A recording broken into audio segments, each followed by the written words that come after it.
Oi, gente, bem-vindos ao Gente que Conta. Eu sou a Vitória, CEO da Conectab, host desse podcast. E ao meu lado, o meu amigo, conselheiro, investidor, ele que é estrategista e especialista no mercado de contabilidade dentro do Brasil, fora do Brasil. E eu sempre brinco com ele, o guru da contabilidade, Roberto Dias Duarte. Muito bem, muito obrigado, Vitória, muito obrigado, Alain. Muito obrigado a você que nos assiste aqui agora, empreendedor, empreendedora, líder, gestor, e você que começa também nesse mundo da contabilidade. Esse programa é feito especialmente para você e eu tenho certeza que você vai aproveitar muito desse momento agora inédito, né? Inédito, porque a gente está com ele, que é administrador de empresas, inovador, ele que é CEO de uma das contabilidades mais respeitadas nesse Brasil. Eu tô super nervosa de estar aqui com ele, também é investidor, mas eu vou deixar ele se apresentar melhor para contar um pouquinho da sua história e da sua jornada. Muito obrigada, Alain Bordin.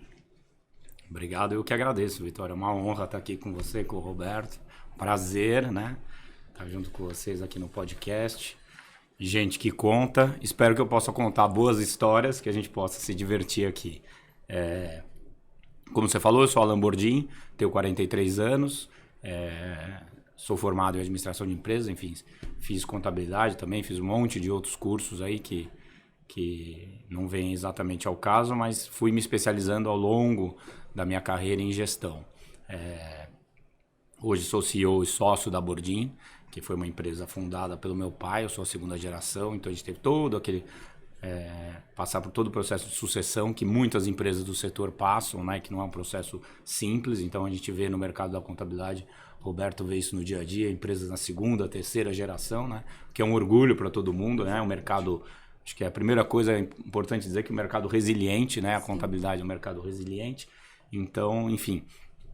Passamos por esse processo e recentemente a gente também passou a ser uma empresa investida por um grupo estrangeiro. Então hoje a gente faz parte do grupo Corp Service desde 2020, então 3 anos e meio aí. Então, enfim, a empresa é uma empresa, eu costumo brincar com o meu time lá, que a gente é uma empresa em constante evolução, como tem que ser, né? Porque a história do sucesso passado não garante sucesso futuro. Então a gente tem que inovar e andar para frente. Então... Um prazer e estou super à disposição aí de vocês. Vitória, posso fazer uma pergunta? Claro. Porque a gente está com um momento muito especial, muito peculiar, raro inclusive nesse mercado que está em franca profissionalização, de ver uma situação onde a gente tinha uma empresa muito tradicional, muito familiar, né, fundada pelo seu pai, do zero, foi bem sucedida. Passou por um processo de sucessão e agora por um processo de internacionalização, né? de participação de um grupo estrangeiro. Como é que foi isso para você? Para você, Alain, que acompanhou a vida do seu pai desde claro, a sua existência, né? Lógico. Eu costumo brincar com a turma lá, como eu falei, a gente fez 40 anos esse ano, então eu falo assim, olha, eu tenho 43, então eu participo de alguma forma desde o começo. Então, assim, eu acho que, né, tem algumas fases, mas vamos para a fase desde que eu trabalho na empresa há 25 anos, desde os 18. Então, eu acabei participando e vendo muita transformação.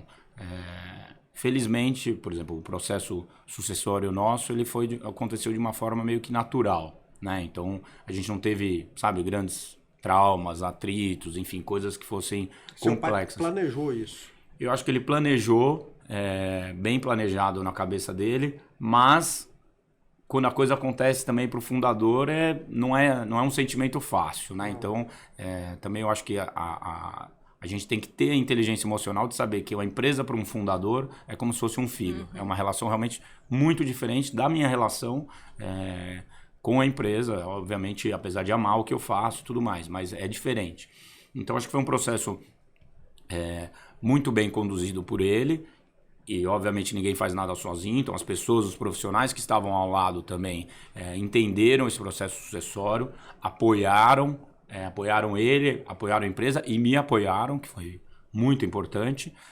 Enfim, e aí a gente conseguiu caminhar, né, a passos largos, enfim, até isso se concretizar. Meu pai é super ativo, até hoje está lá, tal, mas numa figura mais de conselho.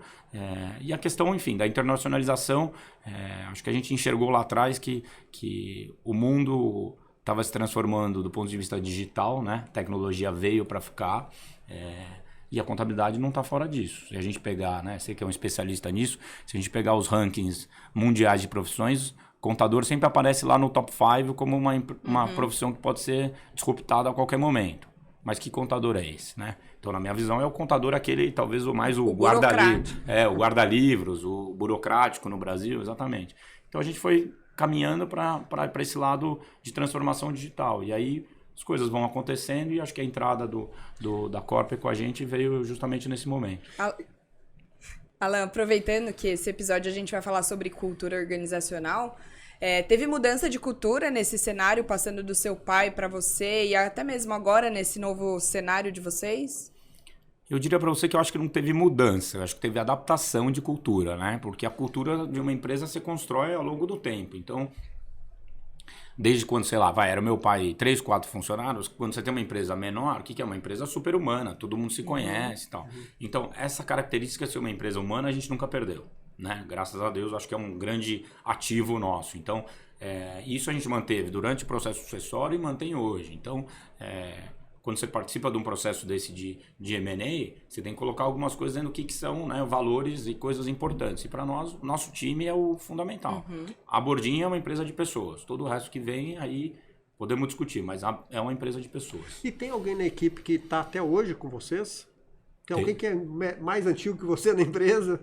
Tem sim. Tem umas 2 ou 3 pessoas. Tem pessoas que entraram mais ou menos na mesma época que eu, e tem umas 2 ou 3 pessoas que estão da geração, vamos dizer assim, do meu pai lá. E isso é sensacional. Quando eu vejo essas situações numa empresa moderna, eficiente, eficaz igual a sua, eu acho extraordinário, porque muita gente fala assim, porque o profissional é mais antigo, ele não vai resistir às mudanças, ele não vai se adaptar, e na realidade não. Tem situações em que essas pessoas passaram por uma transição do seu pai para você, né, que para você não deve ter sido tão fácil, mas para eles foi muito mais difícil. Eles viram guardiões ali, principalmente da cultura, de tudo que eles ajudam a prevalecer os primeiros valores, a essência do negócio. Foi gente que me viu criança e que me vê hoje como líder deles, né? Então, realmente é um processo super bacana. Eu acho que a gente está vivendo num momento que a gente tem muitas gerações no mercado de trabalho. Então, talvez um dos sugestões, não diria segredos, mas assim, é que as empresas consigam administrar isso, né? E as pessoas também entendam, né? Claro, hoje você pega um profissional de, sei lá, 60 a mais, talvez ele não vá ser o expert tecnológico, mas ele tem valores e tem conhecimento para ajudar um jovem a evoluir na carreira. Então, acho que isso é uma coisa legal nossa lá, de falar assim, primeiro, ninguém é melhor que ninguém e todo mundo pode contribuir de uma forma relevante para o negócio. Então, é super bacana enxergar isso na realidade do negócio. E como é que essas pessoas que estão com vocês há tanto tempo encararam esse processo também de entrada dos estrangeiros na sociedade? Eu acho que sempre no começo esse tipo de coisa gera um pouco de incerteza. Como num processo sucessório, também gera um pouco de incerteza. Mas aí que vem mostrar também, né, a confiança, né? Então, a questão da cultura, né? A gente sempre foi uma empresa muito transparente, muito aberta, onde todo mundo sempre teve voz.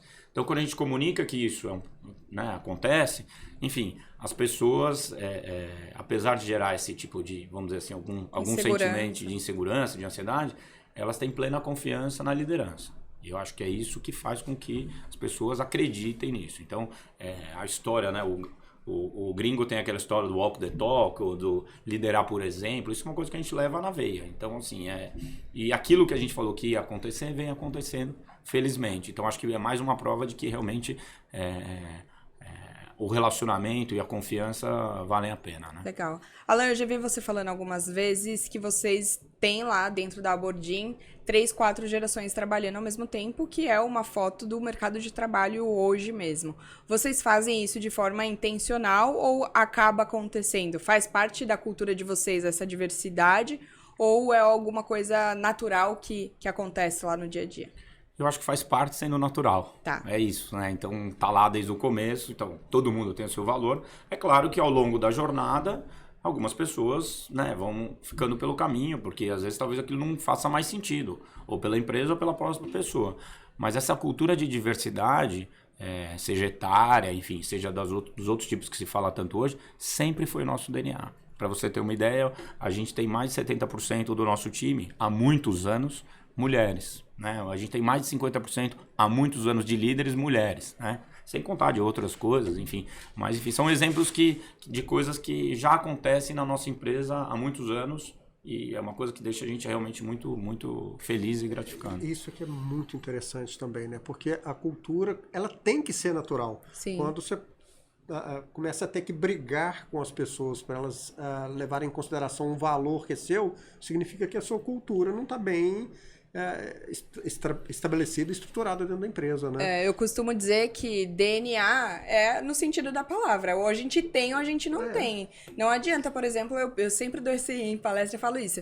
Se eu pinto meu cabelo de loiro, eu posso até te enganar alguns dias, mas a minha raiz ela vai começar a aparecer. Em algum momento, a minha raiz escura vai aparecer. Então, DNA é a mesma coisa. Às vezes a gente contrata uma pessoa e a gente contrata com aquela falsa esperança. Ela não tem a cultura, não tem o DNA da minha empresa, mas com o tempo ela vai conviver ali com as pessoas e vai dar tudo certo. E aí, com o tempo, ela começa a mostrar de fato que ela não tem aderência àquela cultura e acaba muitas vezes atrapalhando. Muitas vezes não, todas as vezes. Todas as vezes. Atrapalhando o andamento do negócio, então... Por isso que você que é especialista no tema de recrutamento e seleção, eu brinco com a turma lá há muito tempo e falo assim, vamos fazer um processo bem feito. Isso significa demorar mais tempo? Pode ser, mas não adianta a gente contratar alguém que não conecta com aquilo que a gente é. E, de novo, não tem certo e errado. Exato. O que serve para bordinho, tem lugar pra todo mundo, né? Pode não servir para outro e tudo mais. Então, esse início da pessoa, então, uma pessoa que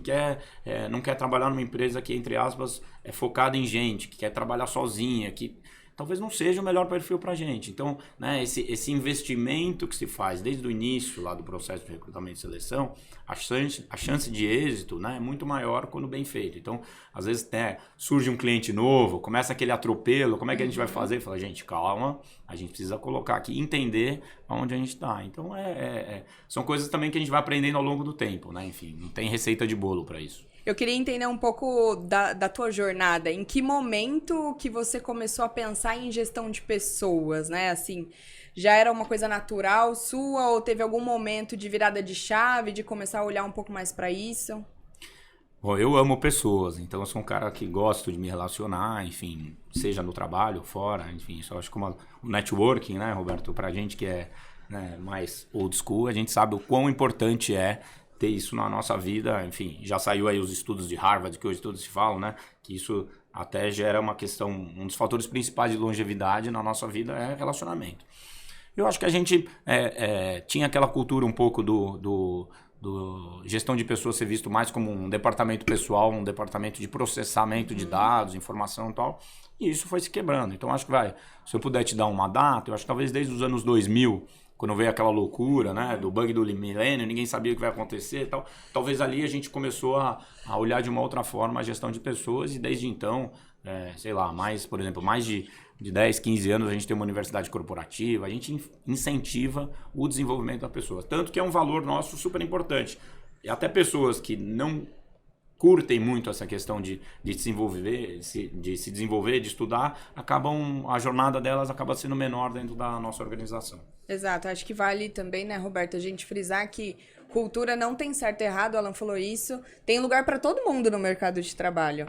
As pessoas, elas precisam estar, de fato, onde elas se sentem pertencentes, porque não vale a gente forçar, a gente achar que não tem o DNA, mas vamos dar um jeito, não. Tem cultura, não tem cultura certa e nem errada, tem o seu jeitão de fazer as coisas, né? Quando as pessoas não sabem o que é cultura, falam, é o seu jeitão de fazer as coisas. Então, não tem certo e não tem errado. O que acontece nesse aspecto é que a gente encontra algumas empresas com cultura bipolar, né? São empresas bipolares normalmente porque tem sócios muito diferentes e que não se encontraram, que não fizeram água e óleo e não se misturaram, porque quando você tem duas culturas a partir dos fundadores diferentes e que elas se somam, a empresa voa. Quando a coisa é tão diferente que você passa a ter feudos dentro da empresa, a empresa fica bipolar. E aí os clientes começam a perceber isso também. Né? Você começa a ter conflito interno, você começa a ter conflito no atendimento a cliente, você começa a ter efetivamente, na prática, multa, erro, desalinhamento de processo, você começa a ter ineficiência na empresa. Mas, e as empresas que, obviamente, nasceram de um único fundador têm esse aspecto cultural mais preservado, sobretudo quando tem transição sucessória e mesmo um processo de profissionalização com base numa governança de valores, igual você falou, muito bem estruturados, aí a empresa voa. E por isso que eu sou muito fã de vocês. Admiro demais o trabalho que vocês fazem. Queria entender também, Alan, se teve algum momento que vocês precisaram rever intencionalmente cultura. A Ambev, há um tempo atrás, se posicionou que estão revendo a cultura Ambev.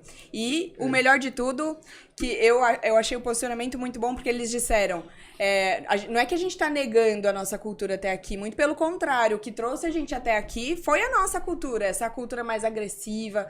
Tudo isso foi o que fez a Ambev ser o que a Ambev é. Mas agora chegou o momento que a gente precisa intencionalmente rever essa cultura. Então eu queria entender se teve algum momento que vocês precisaram olhar um pouco para isso também. Olhar, com certeza. Eu acho que a gente não precisou fazer vamos dizer, uma adaptação tão grande, talvez, né? Eu acho que, enfim, cada empresa é uma empresa e cada um sabe, né, a dor que tem.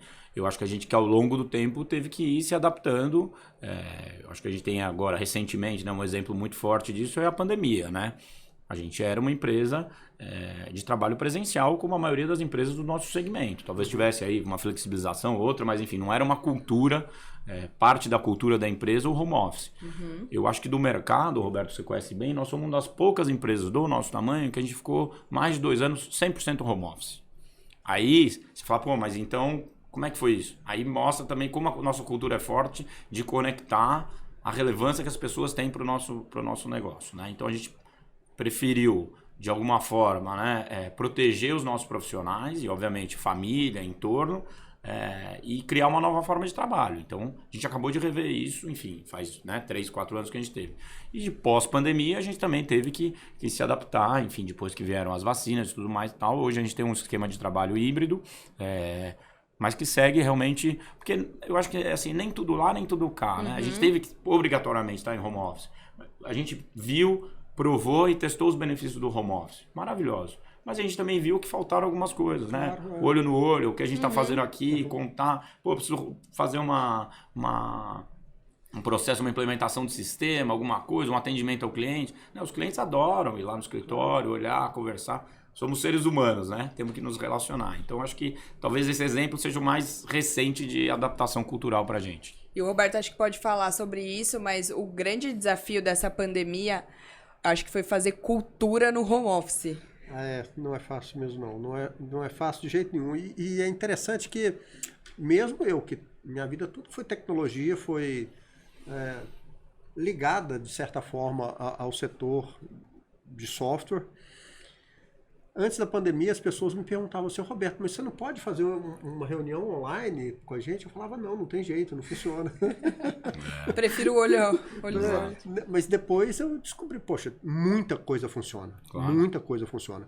É 100%? Não é 100%. Quando você vai criar uma reunião mais estratégica, que você precisa escutar muito a opinião de cada um e sobretudo, perceber a reação corporal, né, que o corpo fala, né, gente? Perceber essa reação das pessoas, o presencial é imbatível. Sem dúvida. Então, quando você quer criar laços, vínculos com os clientes, criar com os colaboradores, o presencial faz toda a diferença. Então, é por isso que manter a cultura 100% no online, no virtual, no remoto, é muito difícil. Não vou falar que é impossível, mas exige um nível de investimento que aí talvez a relação custo-benefício não justifique. Precisa ser intencional. Eu tava no escritório do Google semana passada e era exatamente esse debate, porque A Google, gigantesca, empresa de tecnologia, mas eles, de fato, eles prezam pela galera no escritório, tanto que eles investem muito na estrutura presencial do pessoal. Mas eles também têm essa flexibilidade do home office. E aí, a conclusão de tudo era, dá para fazer cultura online no home office? Dá para fazer, mas precisa ser intencional. Então, você precisa colocar energia nisso, precisa ter rituais claros, momentos claros para fazer a cultura acontecer e funcionar. Então, precisa realmente ter uma intenção. E avaliar também o tipo de trabalho que a pessoa está desenvolvendo, né? Existem momentos que a pessoa precisa estar mais focada, enfim, sem intervenções, e tem momentos que realmente tem que ter esse relacionamento. Para o líder, né? O líder, se fala tanto em liderança, principalmente na questão da contabilidade, quer dizer, o líder, para ele gerir uma equipe, o olho no olho ainda faz muita diferença, né? Então, acho que isso é uma característica que não vai se perder nunca. E tem um ponto que eu não sei se vocês já se atentaram, mas, por exemplo, a gente tinha dentro da nossa cultura contratar muito aprendiz primeiro emprego. No home office não dá para fazer isso, porque a pessoa que está no primeiro emprego, ela aprende muito com o paralelo, né? O que ela tá vendo as pessoas falando, agindo, comportamento. E aí, dentro de um home office, você perde isso. Então, tem alguns desafios diferentes. Mas, eu tô testando esse modelo em casa, né? Minha filha, ela estuda na escola do Sebrae, tá com 17 anos, e lá eles têm uma atividade empreendedora muito intensa. No último ano, eles têm que fazer um estágio. Eles têm que fazer uma espécie de Shark Tank e um estágio. E ela tá fazendo estágio comigo. Só que eu não fico em Belo Horizonte, né? Então, eu criei um processo lá com ela no Trello, que ela está construindo sites, blogs e e-commerce lá, sob a minha orientação, toda a distância, remoto. Aí um dia ela chegou para mim e falou assim: pai, estagiário é para trazer café, pai, não é para trabalhar, não. Você vê como é que é. Então, de certa forma, eu já estou criando uma cultura de resultado, de processo, de controle, de planejamento das atividades, entendeu? Dá para fazer, mas aí eu estou fazendo de 1 para 1, né? De fazer de 1 para muitos, talvez seja muito mais difícil, e é o primeiro emprego dela, né? Talvez seja como uma experiência inicial, seja bacana, mas ela precisa ter a experiência do office também, claro, né? Claro, é isso. Claro. Alan, o que é essencial para manter a cultura com um escritório tão grande assim, igual o de vocês? Eu acho que a liderança tem um papel fundamental aí, né? Então, a questão do líder, na contabilidade, a gente também enfrenta algumas dificuldades, e uma delas é o líder muito técnico, né? Então, aquele pessoal que é muito bom de entrega, de cumprir, de fazer, né? Então, e que esquece um pouco aí do tão falado atualmente dos soft skills, né? Então, assim, você ter líderes capazes, né, de conseguirem transmitir isso, não só a parte técnica, óbvio, é fundamental no nosso negócio, mas, né, transmitir esse outro lado humano realmente, e todas as características que envolvem, né, um profissional atual. Então, acho que a gente tem que se apoiar muito no time, que é o que a gente faz, né, e essa mistura do que a gente falou lá atrás das gerações ajuda muito. Ter pessoas, né, de perfis complementares ajuda muito, enfim. E as pessoas, né, terem, às vezes, que a gente fala sempre, né, aquela historinha de se colocar um pouquinho no sapato do outro. Isso vale para a equipe, vale para a cultura e vale no atendimento ao cliente, né? Às vezes o profissional acaba minimizando um problema do cliente, né? Não tem coisa que me deixa mais chateado, que é assim, o cliente apontou uma dificuldade, mas é só aquilo. Não existe só aquilo, né? É igual você entrar aqui não precisamos nem entrar numa loja para comprar um sapato e o vendedor não te dá atenção, né? Como é que foi aquela sua experiência, né? Também se fala muito de experiência de cliente. Como é que é isso? É só aquilo, então, né? O garçom só pôs o dedo na minha sopa, né? Exato. Só isso. Então, exato, perfeito. Então, assim, a gente tem que ter um cuidado, né, de realmente manter a cultura, e a cultura nossa vamos valorizar as pessoas? Vamos, mas nós só estamos aqui graças aos nossos clientes. Então, a gente tem que valorizar muito os nossos clientes. Transborda isso, né? De dentro para fora. Não adianta. Se você não faz uma boa cultura dentro de casa, consequentemente, seu cliente também não está sendo bom. Acho que erros acontecem, enfim, né? A gente tem que enfrentar, é um negócio que é um negócio bastante complexo, mas eu acho que quando você tem um erro, a forma que você encara aquilo e a forma que você transmite aquilo para o seu cliente já diz muito sobre o profissional que você é e sobre a cultura da empresa, né? Então, acho que isso é uma forma, um tipo de approach que diz muito sobre a gente. O Alan colocou um aspecto aqui que é o seguinte, a liderança na área contábil, fiscal, trabalhista, ela tem um tripé, né? Ela tem realmente o conhecimento técnico, a pessoa tem que entender daquilo, do core business dela, né? Seja fiscal, contábil, trabalhista. Ela tem outra hard skill que muita gente acha que é soft, mas não é hard skill mesmo, é a técnica de gestão, é método, é processo, é ciência da administração, né? Ou seja, aplicar o PDCA junto aos processos contábeis para ter cada vez mais eficiência, cada vez menos erro, cada vez mais uma experiência com o cliente mais satisfatória. E aí o terceiro item desse tripé, ou seja, primeiro, conhecimento técnico específico, segundo, conhecimento técnico de gestão, e o terceiro são as soft skills, que basicamente, na área contábil, a gente precisa de comunicação, né, e negociação. Por que eu resumo a essas duas questões só? Porque para você ser um bom negociador, você tem que se colocar no lugar da outra pessoa, o que você falou, vestir o sapato do outro, né?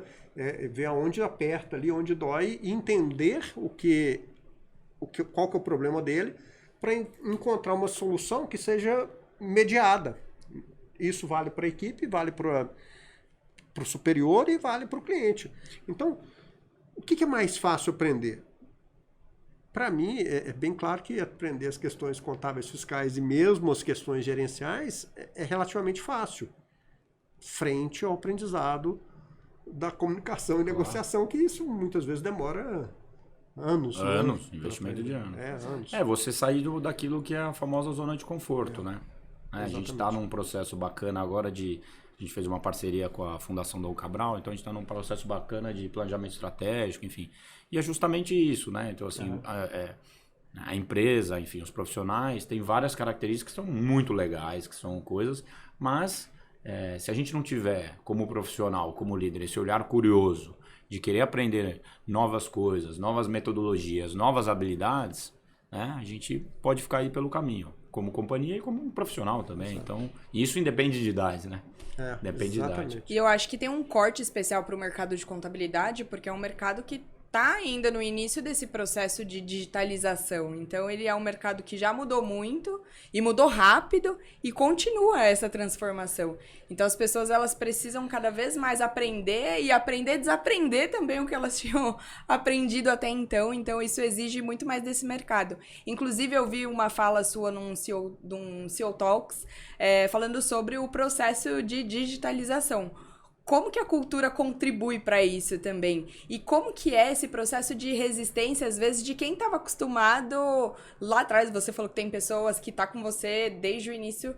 Como que essas pessoas que estavam acostumadas com a contabilidade com papel, agora com a contabilidade sem papel? Eu sei que é um desafio, né, Roberto? A gente ouve bastante, assim, as pessoas... Você traz um sistema caro, você investe em tecnologia, e aí o time não compra, porque às vezes a cultura come isso, né, dentro de casa. Então, como que foi lá esse processo? E a história da cultura como estratégia, né? Exato. Pra gente também não foi fácil. Eu lembro que eu falei pra eles uma vez, assim... Nessa história do sem papel, sei lá, deve fazer anos, eu falei assim, ó, a partir de, sei lá, de 2 de janeiro a gente é uma empresa sem papel. Não, Alan tá louco, como é que faz? Naquela época tinha aqueles arquivos deslizantes, não é da sua época, mas tinha... Da minha época sim, tá? Eu trabalhei em escritório de contabilidade há alguns anos atrás, não vou falar quanto, mas uma das minhas primeiras experiências e eu trabalhei no arquivo, então assim, era musculação. Exato. Então, daí eu falei assim, ó, a gente tem que ser uma empresa papel zero. E para aquele momento foi realmente um susto. Depois de, sei lá, 3, 4 meses, as pessoas entenderam que aquilo não fazia mais sentido. Então você vai lá, implementa, coloca 2 monitores.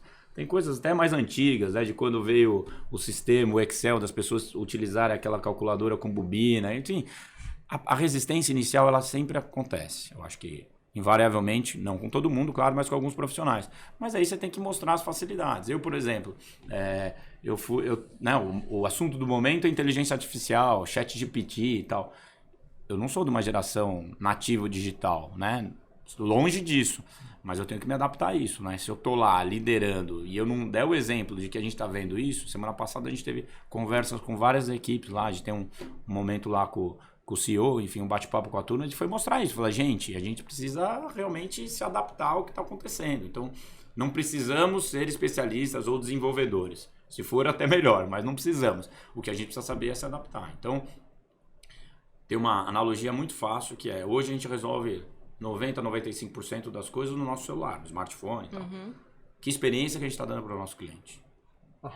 Exatamente. Né? Qual que é a experiência que eu estou dando para o cliente? Porque assim, se eu pessoalmente resolvo tudo da minha vida num smartphone, ou quase tudo, por que o cliente não pode ter a informação contábil financeira dele também no smartphone dele? Exato. Né? A gente trabalha com muita empresa de capital estrangeiro, então isso lá fora já está acontecendo há algum tempo. Então é isso, né? A gente saber gerenciar um pouco isso, as dificuldades vão aparecer, né? As resistências vão aparecer, mas a gente demonstrar que o caminho é esse, não tem jeito. E às vezes, vou te falar, nem é uma questão geracional às vezes. Às vezes tem muito jovem também que não gosta de sair da zona de conforto. Eu vou te dar um exemplo. Eu, numa reunião de fechamento esses dias, a minha empresa é de tecnologia, né? Eu acho a minha geração super tecnológica e eu me achando uma pessoa tecnológica. Eu tô numa reunião de fechamento, eu pego a minha HP. Todo mundo, mas assim, eles riam muito. Você usa HP, cara. Gente, eu me senti aquele dia, eu falei, eu tô velha. Eu fiquei ultrapassada. Não existe mais, ninguém mais saca uma HP na mesa. Eu tenho a minha desde a faculdade. Então, a minha também. Eu tenho um apego emocional na calculadora. Então, mas eu isso ganhei não... quando entrei na faculdade. Exato, eu também ganhei de presente do meu pai. Mas isso não quer dizer, veja, é um exemplo bacana para mostrar, assim, divertido para mostrar que, assim, isso não quer dizer que a gente não vai se adaptar às outras coisas. Então, ali, né? Então, isso eu acho que vale para todo esse momento que a gente está vivendo de transformação digital. E que está disruptando, não tem jeito. E se a gente tem apego nessas coisas, né? Imagina... A gente não sabe quem vem aí, né? Quem que vem aí? Quem vai ser o nosso novo concorrente? Essa é a grande questão. Exatamente. E a gente está hoje num ponto de inflexão também. A questão da inteligência artificial, eu comecei a usar de forma intensiva no mês de maio. Hoje, assim, do tempo todo que eu tenho de trabalho, acho que 80% é usando inteligência artificial. 80%. Praticamente tudo que eu faço eu uso. E estou percebendo o seguinte, quem falou que eu ia trabalhar menos, que eu ia ficar desempregado, errou, porque eu estou trabalhando 3 vezes mais. Tem hora que eu fico exausto. Exausto de tanto que... Porque num pequeno intervalo de 5 minutos eu produzo alguma coisa. Exato. Com a inteligência artificial. Outro dia eu vi um exemplo, você que trabalha com recrutamento e seleção, eu vi uma frase, não lembro quem falou, enfim, mas que a gente não precisa ter, entre aspas, né, medo dos empregos que a tecnologia vai tirar da gente. A gente precisa ter medo daqueles profissionais que sabem usar a tecnologia, que é justamente isso, né? Então, assim, alguém que se empodera de uma nova tecnologia e sabe utilizar aquilo em favor do seu trabalho, do seu negócio, tá muito à frente de quem ficou lá atrás, né? Então... Tem até aquela frase que nenhum homem é melhor que uma máquina e nenhuma máquina é melhor que um homem, mas nenhum... Ai, gente, me perdi na frase, calma aí. Nenhum homem é melhor que uma máquina e nenhuma máquina é melhor que um homem usando uma máquina. Exato, sim, é isso, é a mesma coisa, esse é o princípio. Exato. Né? E tem coisa que a gente fala, não vai chegar nunca, né? Chegou. Eu tava em 2017, eu fui lá pra Singularity fazer um programa executivo. E eles começam, né? Eles estão lá na vanguarda do que é inovação, do que é... E as coisas que eu vi lá, e a gente estava num grupo bacana, eram muitos alunos, e tinha alguns brasileiros, e a gente, não é possível que isso... Assim, guardadas as devidas proporções, em 5, 6 anos, tá tudo acontecendo. Tudo acontecendo. Tudo acontecendo. Então você fala assim, olha, o que vem por aí, né? Esse ponto de inflexão que você falou, e a velocidade que vem, se a gente não conseguir se adaptar de alguma maneira, realmente o futuro é muito desafiador. E se eu pudesse dar uma dica também, se a sua empresa está tendo dificuldade de colocar tecnologia dentro de casa, talvez precise adaptar a cultura para isso. A gente lá na Conectábil, a gente não nasceu como empresa de tecnologia, a gente nasceu como puramente serviço. E aí, quando a gente resolveu se posicionar como tecnologia, se posicionar como startup, a gente intencionalmente colocou no DNA da empresa tecnologia e cérebro e começou a contratar pessoas com essa cultura, com esse DNA, para ajudar a gente na transformação dessa cultura. E aí hoje é intencional. Então tem coisas que naturalmente não eram e a gente precisou reciclar o time, trocar time mesmo, trazer pessoas com esse DNA, com essa visão, para passar por esse momento que a gente realmente precisava de mais tecnologia dentro de casa. Eu queria aproveitar uma grande curiosidade, é uma curiosidade minha. Eu queria saber um pouco dos rituais de cultura que tem na Abordin. encontros, momentos, treinamentos? Então, como eu falei para você um pouco antes, a gente tem já lá estabelecida uma universidade corporativa há muitos anos. Então, acho que ela propicia, né, toda essa cultura de desenvolvimento. E lá a gente trabalha realmente questões técnicas e comportamentais. Então, muito do investimento é na questão comportamental. Então, acho que tem um pilar importante de desenvolvimento e capacitação, que é a nossa universidade corporativa. Aí, através do nosso time de gestão de pessoas, a gente tem muita iniciativa bacana. Então, encontros das equipes, encontros one-on-one.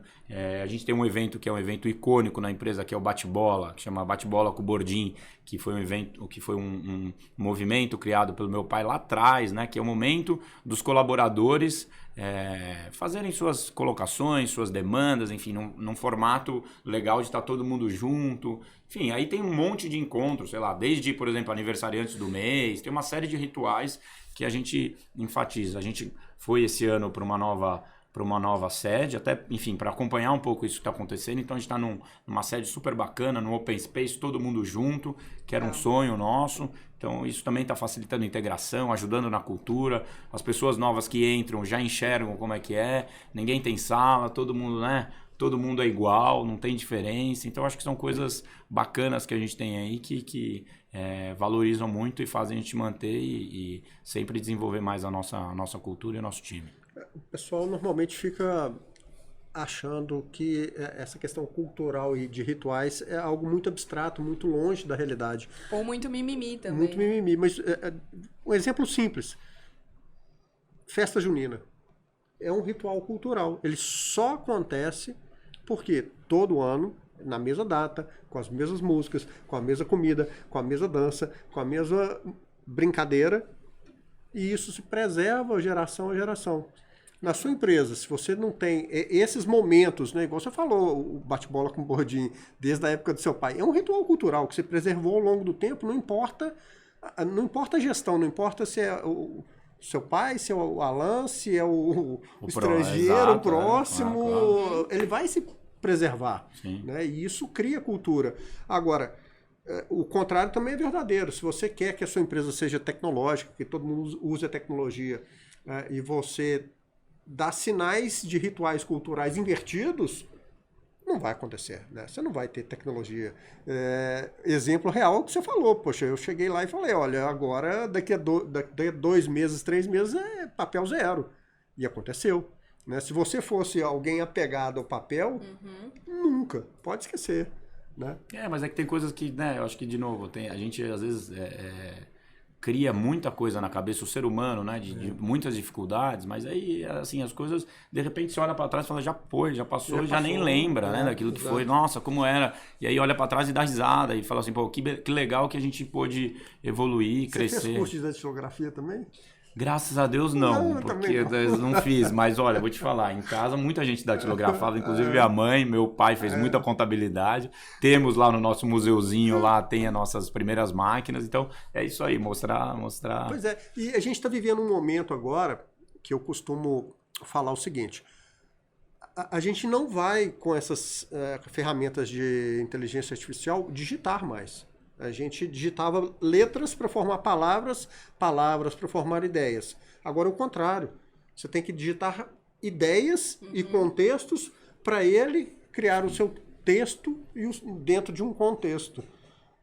Ou seja, a nova máquina de escrever é o chat GPT, o chat GPT. Então,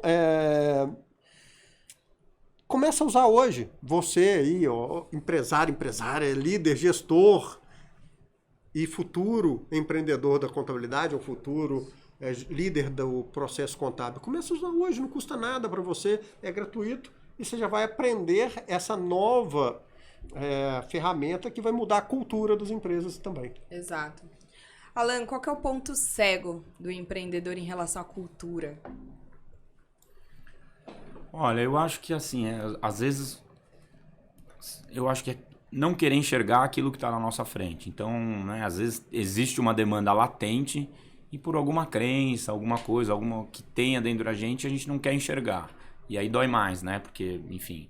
Então, eu acho que a gente tem que estar... Eu brigo comigo mesmo de ter a obrigação de me manter uma pessoa, um profissional curioso, entender. Eu acho que em profissões muito técnicas como a contabilidade, a gente tem que enxergar novos mundos. Então, é você fazer uma viagem, você olhar outras indústrias, você entender o negócio do seu cliente. Isso amplia muito o horizonte de conhecimento e faz abrir um leque que, às vezes, naquele primeiro momento, talvez não faça tanto sentido, mas, de repente, aquilo vai te gerar um insight maravilhoso e vai te ajudar a transformar a sua companhia, às vezes, a sua cultura organizacional. E não ter medo de dizer não sei, né? Às vezes a gente fica, pô, não tem, né? Criança não aprende, né? O espírito curioso é de criança, né? Ele tá ali, pô, não sei, né? A gente tá ali ensinando, não sei. Então esse espírito eu acho que tem que ter, né? E às vezes não é fácil, porque, enfim, o ser humano, né? Vai se segurando, né? Às vezes vai se segurando naquelas coisas que já passaram. Então, realmente, eu acho que o líder não pode ter medo de não sei, quero aprender, né? Quero né? Trocar, né? Acho que a troca é muito bacana, né? E esse negócio de gerações, o pessoal às vezes reclama dessa geração mais nova, eu adoro. Eu falo, é uma maravilha. Eu brinco com a minha sobrinha lá, o que eu aprendo com ela é, né? Cada vez me faz uma pergunta que me tira da zona de conforto. E assim a nova geração que está no trabalho também, né? Eles... Mas o porquê disso, o porquê daquilo? Então é o espírito, entre aspas, infantil aí que a gente não pode perder. Acho que como líder a gente tem que se tirar da zona de conforto e aprender a lidar, né, com essa geração e extrair o melhor. Você é um dos empresários mais bem-sucedidos que eu conheço no setor contábil do mundo. O que te faz ser assim tão inconformado e buscar sair dessa zona de conforto? Porque, na verdade, as pessoas bem-sucedidas que eu conheço muitas vezes, quase todas as vezes, ficam acomodadas. Elas chegam no limite e falam assim, eu já cheguei aqui, tá bom, não quero mais. E você não, você tem essa característica de, ok, tá bom, mas eu posso ser melhor. O que te faz ser assim? Olha, eu vou te dizer, eu acho que talvez tenha um pouco de perfil, né? Acho que é um perfil, eu recordo das minhas lembranças de muitos anos, assim, de jovem, criança, assim, de sempre ter esse aspecto de ser curioso, mas tem uma coisa que me marca bastante, que eu sempre fui muito observador, né? Então, eu aprendi muito observando. Eu acho que isso, né, de você observar as pessoas, né? Observei muito pessoas mais velhas. Eu adoro sentar com a velha guarda, conversar. Do mesmo jeito que eu gosto de conversar com os jovens, eu amo conversar com a velha guarda, ouvir conselhos, né? Às vezes a gente cria uma barreira que não é. Então, eu acho que, assim, esse espírito do líder saber que você é responsável por muitas pessoas. E muitas podem ser, sei lá, 5, 10 ou 1000, né? Uhum. Mas que você tem uma responsabilidade grande com aquelas pessoas. Então, aquilo é trazer as pessoas realmente junto. E se eu não for, né? Se eu não tiver esse espírito na minha vida e na minha companhia, o meu time provavelmente também vai, né, querer ficar numa zona, tá bom aqui. É o que eu falei antes da história do sucesso passado não garante sucesso futuro. Você que é um estudioso de Kodak, Blockbuster e outros exemplos aí, eu acho que é isso. A gente tem que estar aberto, né? Eu tinha um sonho de trabalhar numa multinacional. Você criou uma. Não criei, mas acabei ajudando a fazer isso. Ninguém faz nada sozinho, todo mundo faz com pessoas. Mas acabou acontecendo da minha companhia, né, que meu pai fundou, né, de acabar sendo uma multinacional. Então, acho que a gente sonhar grande, né, a história do sonhar grande, sonhar pequeno... Dá o mesmo trabalho, né? Exatamente. Então, vamos sonhar grande. Agora, só sonhar também não adianta, né? Tem que arregaçar a manga e ir atrás, né? Não tem jeito. Show de bola. Alan, queria te agradecer. Eu acho que pra gente é uma honra estrear esse podcast com você. Acho que você representa muita coisa para esse mercado, o Roberto falou isso, você é referência. Eu acho que por N motivos, mas principalmente por resultado, porque no final das contas o resultado ele diz muito sobre a jornada e tudo que você conquistou. Então eu estou muito feliz, muito grata, muito emocionada. Falar sobre cultura e cultura da tua empresa, a gente escolheu esse tema até para você justamente por conhecer um pouco, até pelo processo seletivo e entender que vocês vivem realmente isso que a gente conversou aqui. Então, estou muito feliz, muito grata em ter você aqui. Enfim, acompanho muito o seu trabalho, gosto muito de tudo que você fala, vejo o seu perfil inovador, me inspiro demais nisso. Muito obrigada. Queria que você se despedisse aqui do pessoal, com uma mensagem principalmente para essa nova geração que vem por aí. Que você inspira. Você, né? Inspira demais. Maravilha, obrigado, agradeço. Até me emocionei. eu acho que a gente tem que fazer o que a gente gosta. Sempre. E olhar pra frente. É isso. Obrigado a vocês, uma honra. Obrigada a nós. Gente, esse foi o nosso primeiro episódio do Gente que Conta e eu tô muito feliz de ter começado com o Alan e ao lado do meu mestre aqui, o meu guru da contabilidade, Roberto Dias, e eu te espero no próximo episódio. Até lá!